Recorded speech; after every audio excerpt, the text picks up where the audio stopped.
আজকে আমরা এক জায়গায় ঘুরতে এসেছি। একটা ভুতুড়ি বাড়ি আছে, এই জায়গাতে একটা মাংকি ভূত আছে। মাংকি ভূতটা আমরা দেখতে যাব, ওই যে এই বাসাটায়।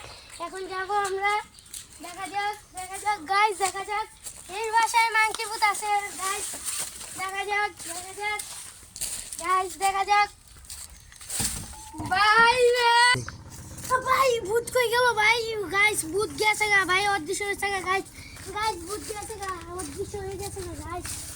আমরা কোনো জঙ্গলে বৃষ্টি দিয়ে বেরোতেছি গাইস। আমরা চলে যাবো আরেকটা টিনে ধরে, আরেকটা ভূত। এই মাংকি ভূত কোথায় গেছে? আজকে দৌড়েই ছাড়বো গাইস। আপনারা সবাই আমাদের সাথে থাকুন, দেখুন পুরোটা ভিডিও। মাংকি ভূতটাকে কোথায় গেল? মাংকি ভূত, এই মাংকি ভূত কোথায়? এই মাংকি ভূত মনে হয় এই ঘরে আছে। এই মাংকি ভূত, ও গাইস মাংকি ভূত এই গাছে। ও